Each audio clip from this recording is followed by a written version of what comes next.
Este é o projeto que nós vamos construir neste tutorial. É um simples componente de controle deslizante que nos exibe de forma personalizada esse elemento aqui com o valor atual do controle. Portanto, é um componente bem simples, é um projeto bem simples, mas que traz bastante usabilidade, traz uma usabilidade extra para as nossas páginas web.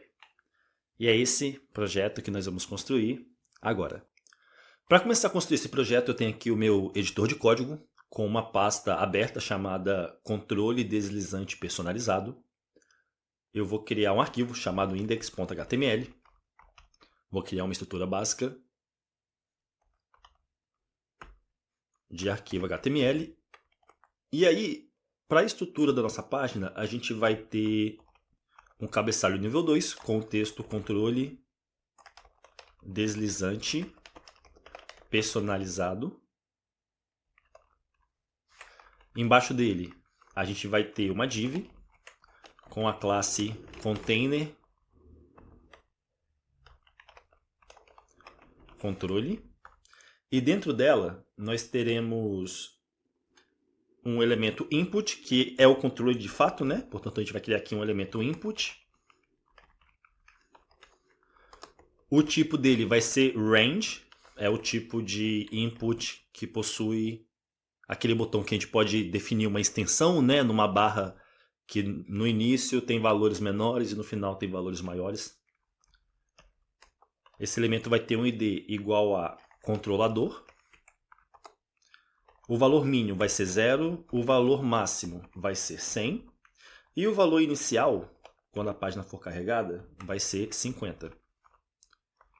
Além disso, nós teremos um elemento spam, que vai ser o elemento que vai exibir o valor do controlador no nível que ele tiver, naquele componente em cima do controlador, né? E inicialmente ele vai ter o valor 50 também. Portanto, eu vou salvar esse arquivo. Vou clicar aqui em Go Live para ativar a extensão Live Server. E aí, vou pegar aqui o endereço e vou abrir aqui no outro navegador. E, portanto, agora a gente consegue ver aqui a estrutura, né, os elementos da nossa página. Vamos criar agora um arquivo chamado estilo.css. E aí, aqui dentro, primeiramente, eu vou importar uma fonte. Portanto, eu só vou colar aqui a linha de código.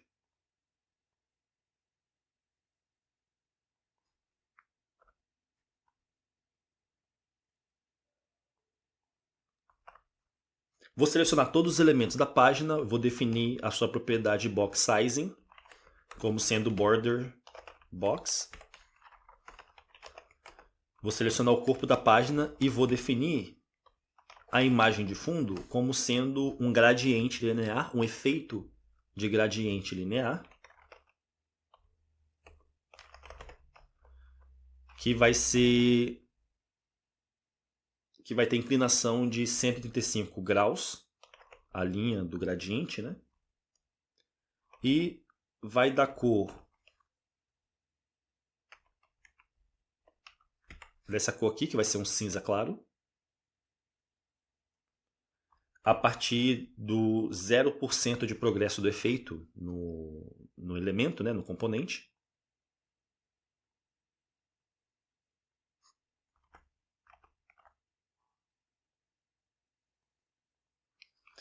E vai ter esse tom de cinza aqui, que é um cinza mais escuro, no 100% de progresso, ou seja, no final do efeito, né, de gradiente. Eu vou salvar esse arquivo.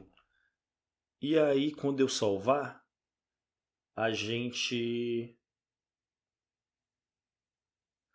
ainda não viu o efeito aqui no body, né? Mas vamos terminar de definir os outros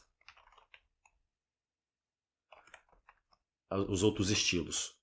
Para a família de fontes, eu quero a fonte Lato ou a fonte sans serif, caso o Lato não esteja disponível. Modo de exibição, eu quero flexível. Direção do modo de exibição flexível, nós queremos coluna. Alinhar itens, da exibição flexível nós queremos centro. E justificar conteúdo, queremos centro também. E aí quando a gente salvar, a gente não vê essas regras de estilo sendo aplicadas, mas é porque nós ainda não conectamos dois arquivos, né? Portanto, aqui no HTML, eu vou conectar aqui esse arquivo CSS que a gente acabou de criar.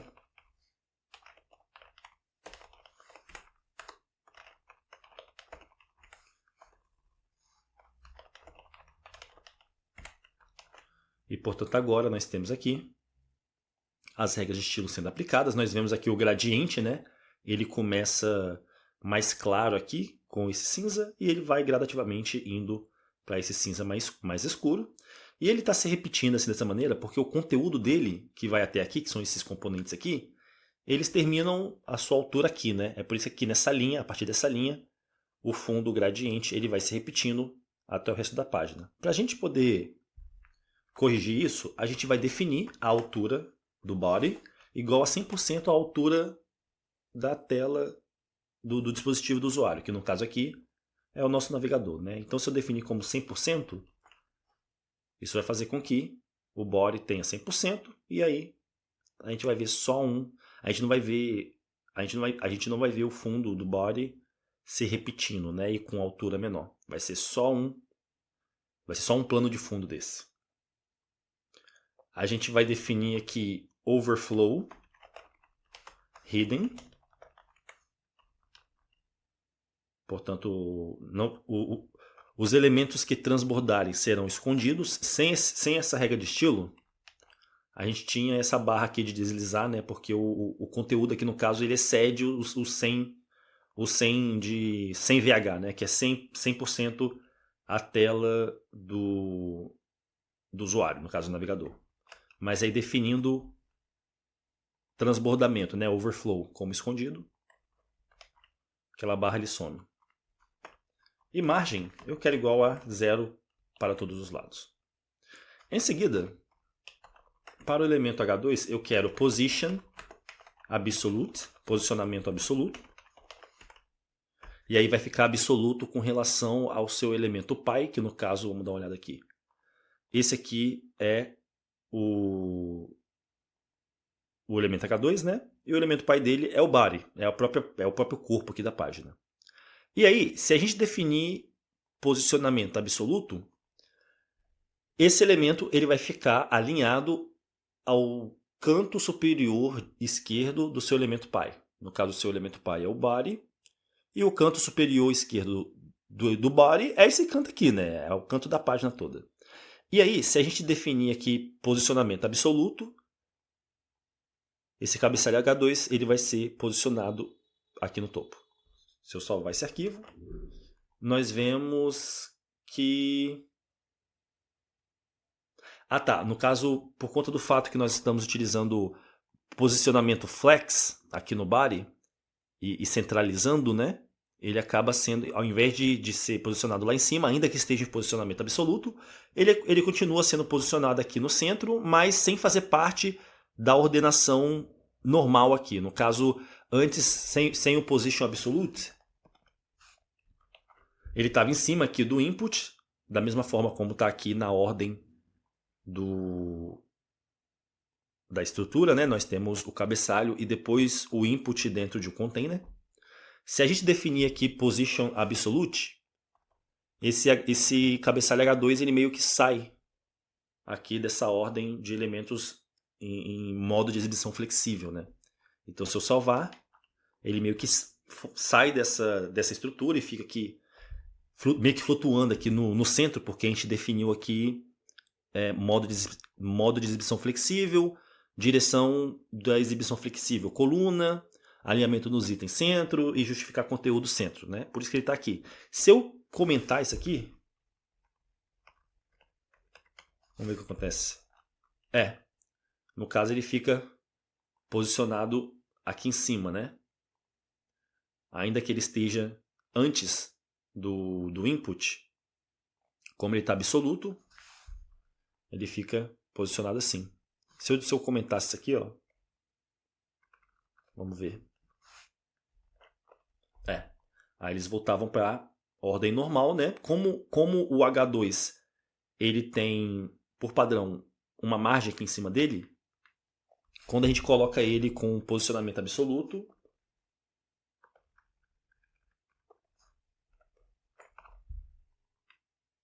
parece que ele não está lá em cima, mas é porque ele está com margem. Então vamos definir aqui, ó, margem igual a 0.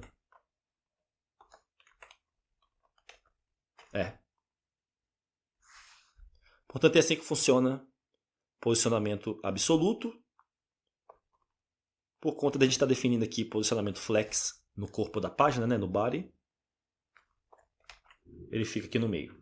Mas aí eu vou definir aqui, ó, distância do topo igual a 10 pixels. E ele vai ficar lá no topo. Em seguida, eu quero para a classe container controle, eu quero posicionamento, position, relative. Posicionamento vai ser relativo a si mesmo.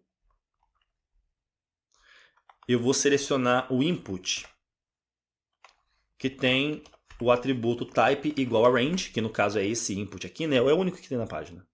Mas a gente vai utilizar essa regra aqui de seleção para a gente aprender como selecionar um elemento especificando algum valor para algum atributo, né? E aí eu vou fazer o seguinte, ó, largura, width, vai ser 300 pixels. Margem, eu quero que seja 18 pixels verticalmente e 0 pixels horizontalmente. E aí eu vou fazer o seguinte, eu vou definir a propriedade traço WebKit, traço appearance, aparência do kit web. A gente pode traduzir assim. E aí eu vou definir como none, que é nenhum. E aí se eu salvar, some algum dos componentes aqui, parte do input de extensão, né? que é o tipo range.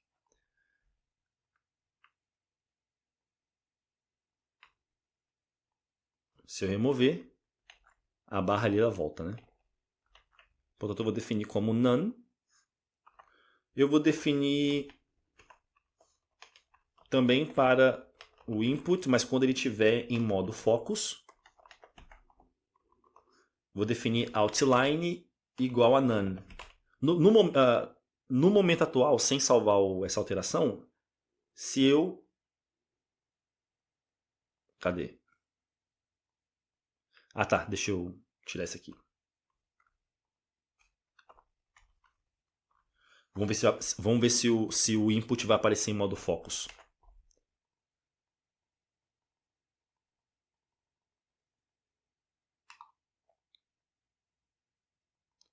Deixa eu tentar em outro navegador.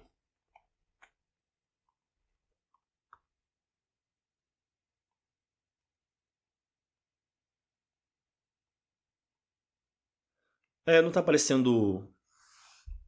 Não está aparecendo outline, não. No caso aqui, essa regra de estilo ela serve para tirar uma borda extra que fica no elemento quando ele está em modo focus, quando a gente pressiona o clique em cima do elemento. Mas não está aparecendo, então não vou utilizar não. Em seguida, a gente vai fazer o seguinte. Deixa eu voltar aqui com o WebKit. Appearance igual a none.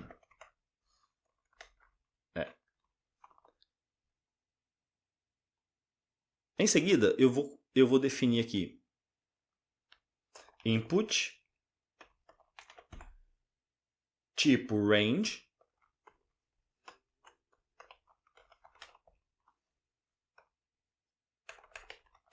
mais span. E aí, essa regra de seleção aqui, mais span,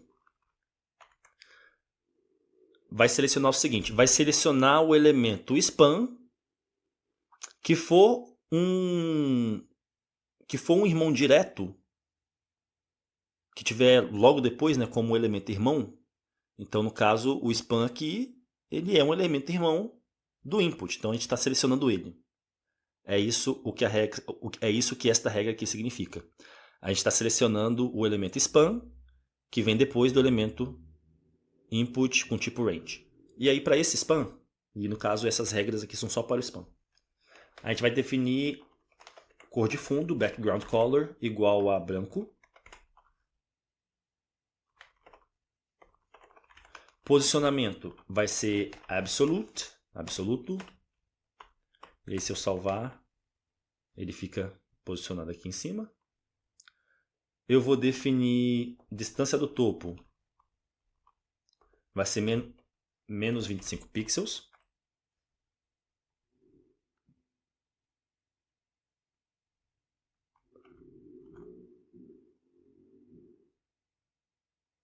Eu tenho dois navegadores aqui, o Firefox e o Chrome, porque esse elemento personalizado ele vai ter que ter regras de seleções diferentes para cada navegador. Eu vou definir aqui distância da esquerda igual a 110 pixels.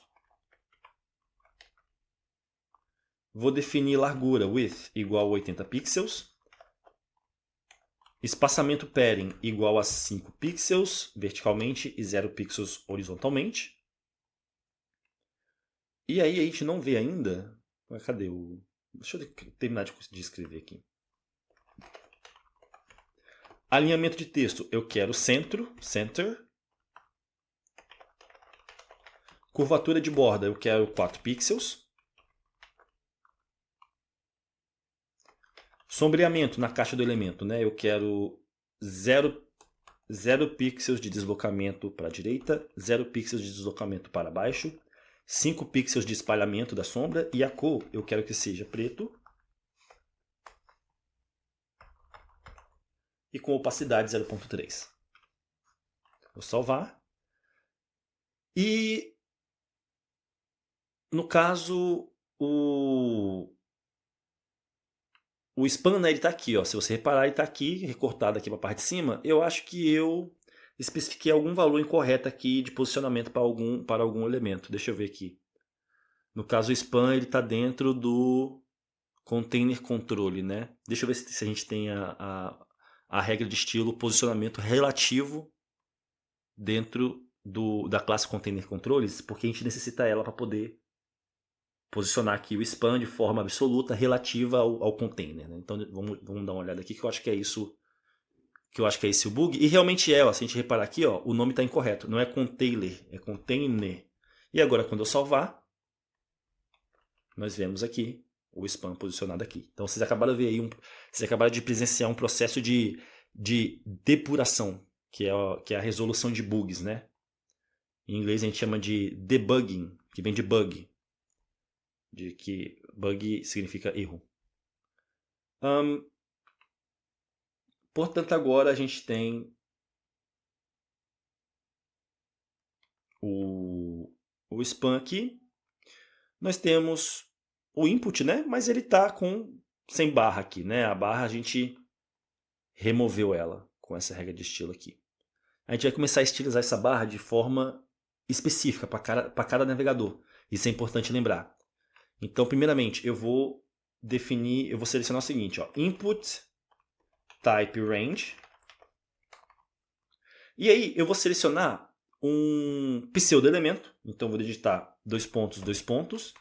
E o nome desse pseudo-elemento é -webkit, -slider, -runnable, track.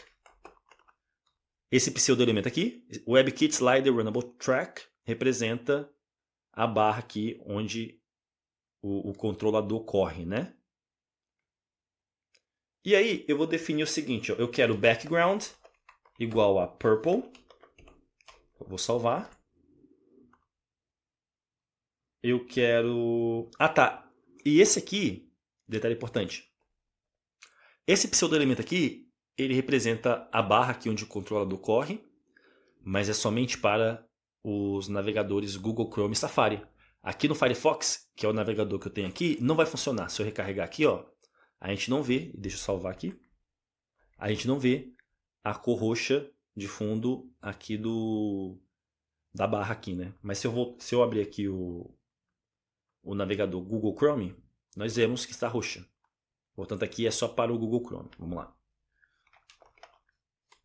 Border radius, que é a curvatura da borda, é o raio da borda, né? Vai ser 4 pixels. E aí, quando eu salvar, nós vemos agora a curvatura aqui nas pontas, né? Largura, eu quero que seja 100%. Altura, eu quero que seja 100%. E cursor, eu quero que seja ponteiro. Portanto, agora, se eu colocar o mouse em cima, ele fica cursor ponteiro. Em seguida, eu vou selecionar, novamente, o input com tipo range. E aí, eu vou selecionar um pseudo-elemento que se chama WebKit, traço slider, traço... Peraí, é um traço aqui no início. WebKit slider thumb. Esse pseudo-elemento vai representar esse botão aqui, né, que representa o controle aqui, que define o controle. E aí, eu vou definir aqui WebKit appearance. No caso, WebKit. No caso, appearance significa aparência. O WebKit é esse componente aqui do navegador, né? No caso, tem vários componentes. Tem vários componentes que representam esse elemento, né? Ou vários elementos que compõem esse componente de controle aqui. Tem a barra, tem o botãozinho aqui, né? Então, no caso aqui, a gente está definindo a aparência desse WebKit, que no caso aqui é a bolinha de controle, ok? Aqui era a barra, aqui é o botãozinho de controle. E aí eu vou definir aqui ó, como nenhum, none. Quando eu salvar, bum, sumiu. E aí eu vou fazer aqui, no caso aqui, cadê? No caso aqui eu vou fazer altura igual a 24 pixels.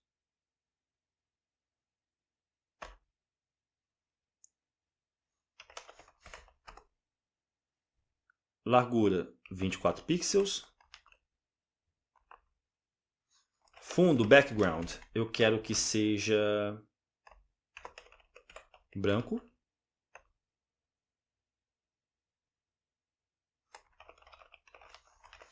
Curvatura da borda, eu quero que seja 50%, isso vai fazer com que o botão ele fique totalmente redondo. Borda, eu quero 1 pixel sólida e roxa. Margem do topo, eu quero menos 7 pixels. E cursor, eu quero ponteiro. Quando eu salvar, agora nós podemos controlar aqui esse botão. Nós ainda podemos controlar, né? Deixa eu conferir aqui.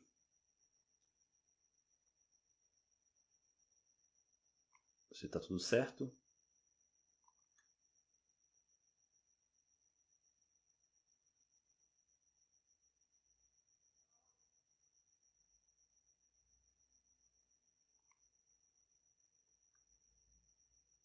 Agora, vamos começar a definir essas mesmas regras de estilo, mas para o navegador Firefox. No caso aqui é o navegador Google Chrome. Se a gente olhar no Firefox, a gente não vê as mesmas regras de estilo aplicadas, né? Portanto, vamos fazer isso.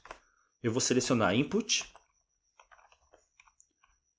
Eu quero selecionar o input com tipo range, com atributo type com valor range.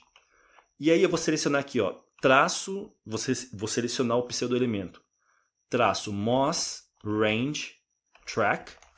Isso aqui vai selecionar a barra ali de correr, né, do botão. Só para o navegador Mozilla Firefox, que é esse aqui. E aí eu vou definir aqui, ó, traço WebKit, traço appear, não, peraí, background, purple,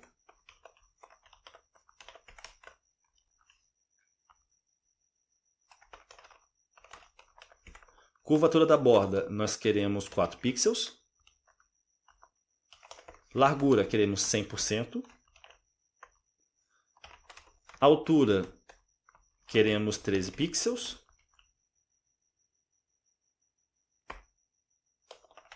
Cursor, ponteiro. E em seguida, eu vou selecionar aqui, ó, Input,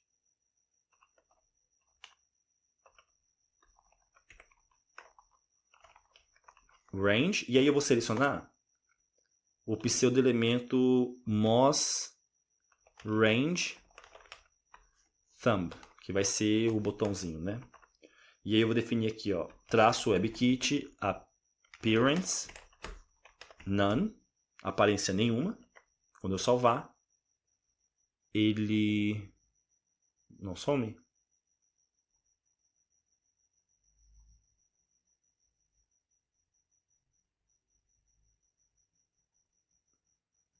Deixa eu acabar de definir aqui. Altura, eu quero 24 pixels. Ok. Largura, width, eu quero 24 pixels. Fundo, background, eu quero cor branca.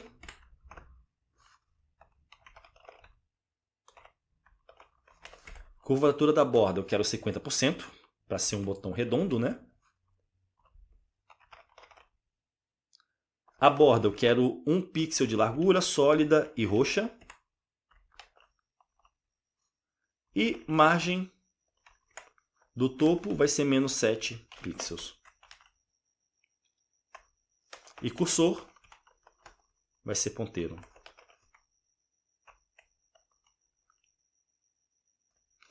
Portanto, esses são os estilos para esse controlador aqui no Firefox, né? E aqui é no Google Chrome. Portanto, a gente tem que selecionar pseudo-elementos diferentes para navegadores diferentes.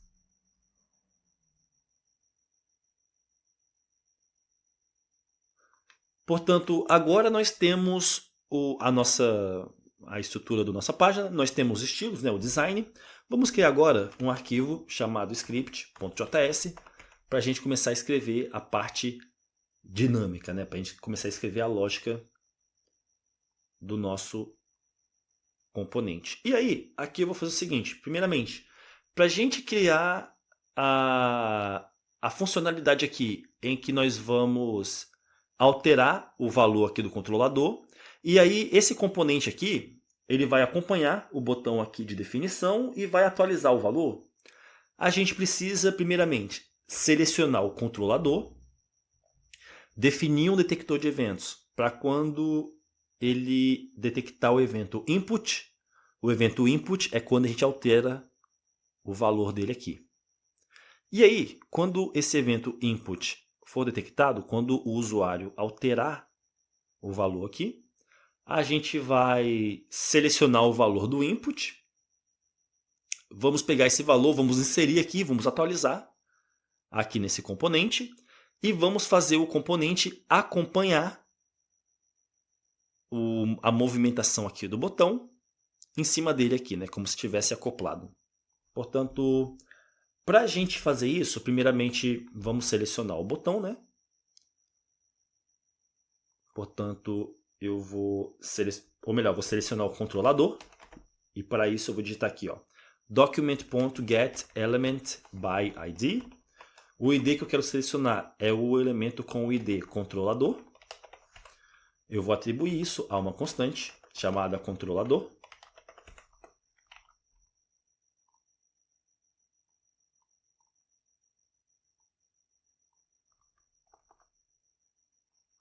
Agora eu vou selecionar aqui o controlador, vou adicionar um detector de eventos utilizando o método getEventListener.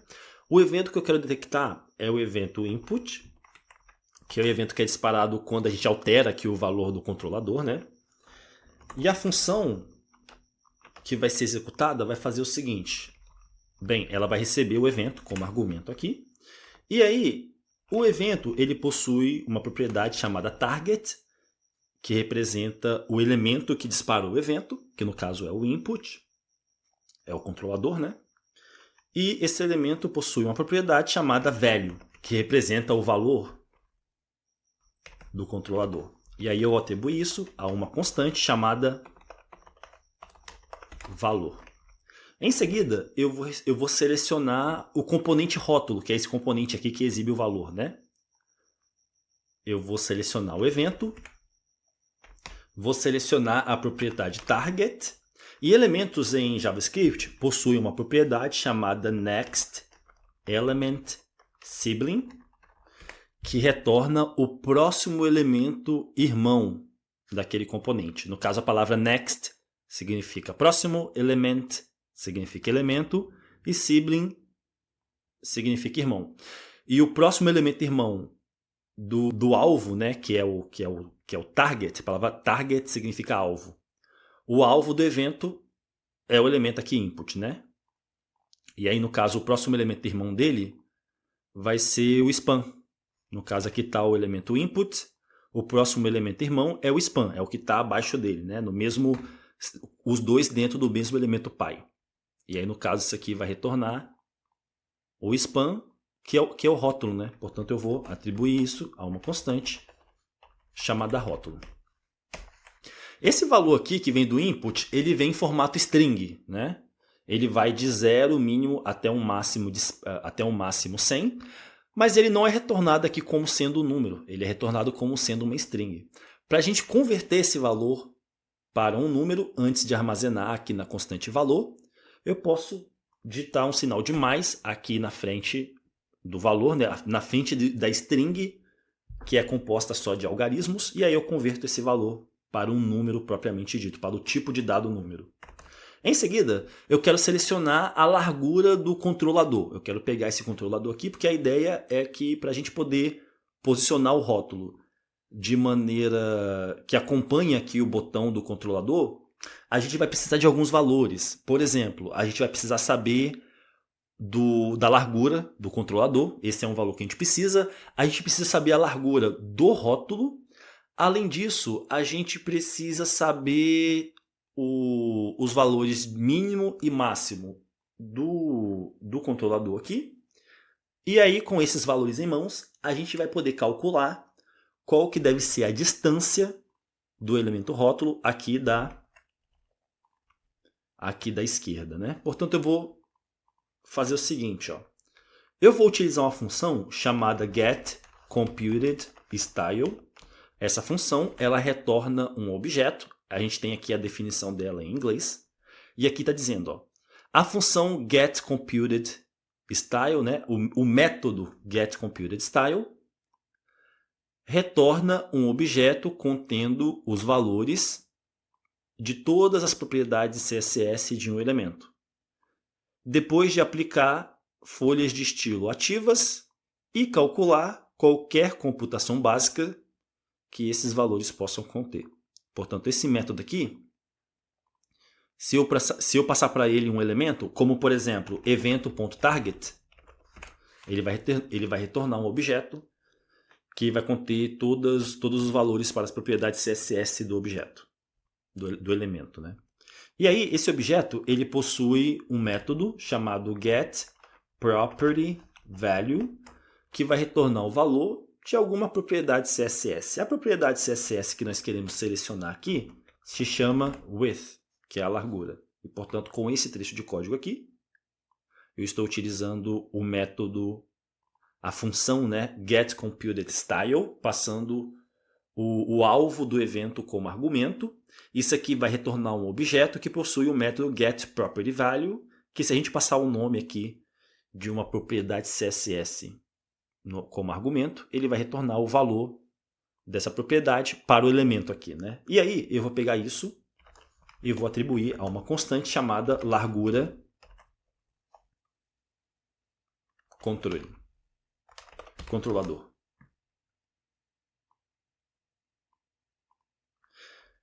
Em seguida, eu vou selecionar, utilizando as mesmas funções, né, os mesmos métodos, getComputed. A palavra get significa selecionar, computed significa calculado e style significa estilo. Então, selecionar o estilo calculado. de um elemento. E aí eu vou passar aqui o rótulo através do método getPropertyValue. Eu vou selecionar o valor da propriedade width. E aí eu vou atribuir isso a uma constante chamada largura rótulo.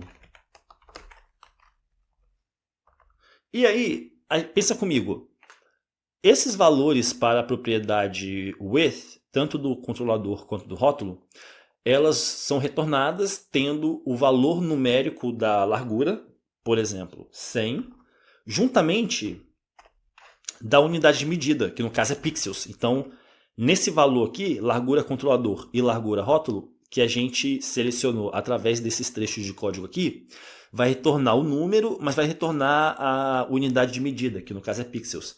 E aí eu quero selecionar só a parte numérica. Para fazer isso, nós vamos fazer o seguinte. Eu vou selecionar largura controlador. E aí, como é uma string, eu tenho acesso ao método substring, que nos vai retornar uma substring que vai do índice 0, ou seja, do primeiro caractere da string, até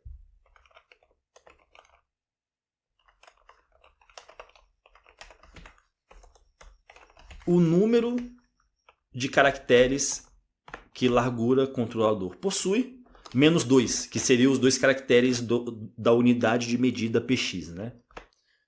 E aí eu vou pegar isso e atribuir a uma constante chamada num, de número, né?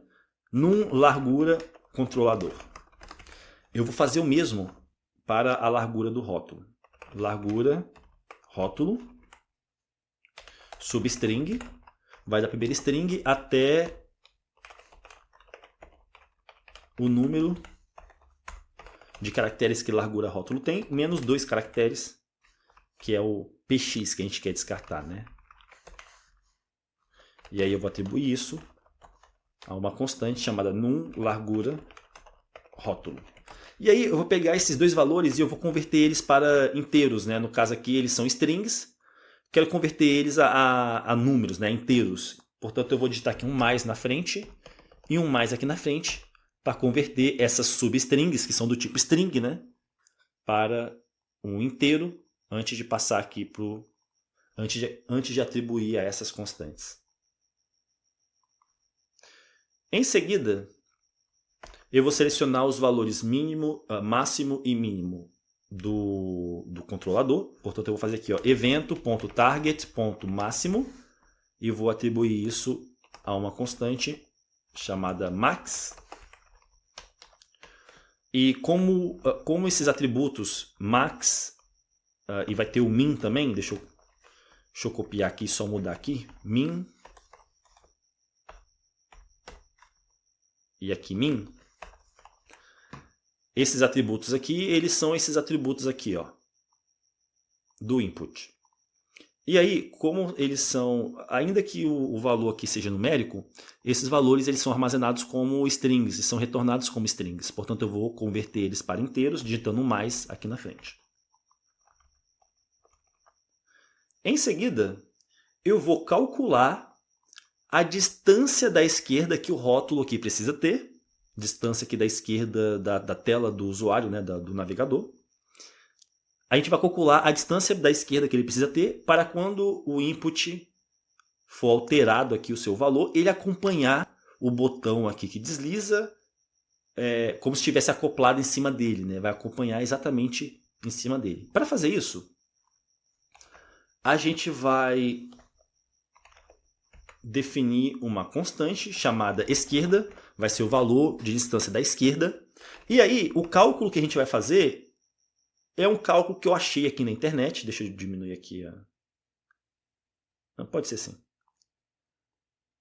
O cálculo que a gente vai fazer é um cálculo que eu peguei aqui na internet. Eu mesmo nem entendo muito bem como que funciona, mas eu só sei que ele funciona para a gente calcular a distância aqui do rótulo. Eu vou simplesmente colar esse cálculo aqui na tela e ele utiliza essa função escala aqui, que eu vou definir aqui embaixo. Portanto, eu vou escrever aqui, ó, const escala recebe a função escala, que está com a sintaxe de seta. E aí, essa função escala, ela recebe 5 argumentos. Número, entrada min, entrada max, saída min, saída max. E com esses 5 argumentos, que são o número que você quer calcular em uma escala, que no caso aqui é o valor, né? Que é o valor do input. A gente tem um valor mínimo e um valor máximo para a escala base, que no caso são os valores mínimo e máximo do próprio input, que é de 0 a 100. E aqui, saída mínima e saída máxima são os valores que você quer considerar para calcular a escala aqui do número que está sendo passado. Aqui serão as extensões reais do valor que a função escala vai calcular, usando como base a escala aqui da entrada mínima e máxima, que é de 0 a 100. E o cálculo, eu vou simplesmente colar ele aqui. Vocês podem estudar depois se vocês quiserem esse cálculo aqui, mas sabe que simplesmente ele funciona.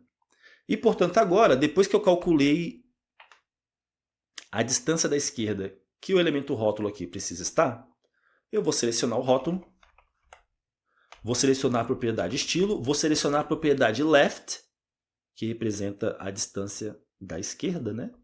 E vou definir como sendo um template de string para encaixar de forma dinâmica o valor esquerda seguido da unidade de medida, que é pixel. Eu vou salvar esse arquivo. E agora, quando eu alterar aqui o valor do controlador, a gente não vê o rótulo acompanhando, mas deixa eu recarregar a página. Talvez agora. Bem, a gente ainda não vê, mas é porque... Deixa eu pensar aqui. Aqui eu coloquei... É porque eu copiei do meu código aqui de colinha, e durante o nosso tutorial eu mudei o número dessa variável de número largura intervalo para número largura controlador. Então deixa eu copiar aqui o nome certo. Deixa eu colar aqui. E aí agora, se eu salvar esse arquivo e alterar aqui, a gente vê que o rótulo ele acompanha o botão do input range, do input controlador aqui. A única coisa que falta é a gente atualizar o valor aqui do rótulo, né? Porque ele está permanecendo 50, não importa qual valor a gente define aqui para o controlador. Portanto, aqui na linha 21, eu vou definir rótulo.inner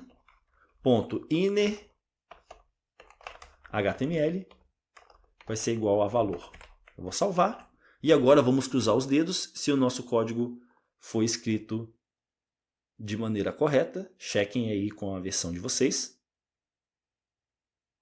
E a gente alterar o valor do controlador, o rótulo acompanha a sua alteração de valor. E o mesmo vale aqui no outro navegador, no Firefox. No Firefox aqui também funciona. Portanto, esse foi o projeto de controle deslizante personalizado. É um tipo de design que é muito útil, que oferece uma funcionalidade extra para os seus usuários, né? Oferece uma indicação visual extra de alguma informação que é importante naquele aplicativo. E, portanto, esse foi o nosso projeto. Eu vejo vocês no próximo tutorial.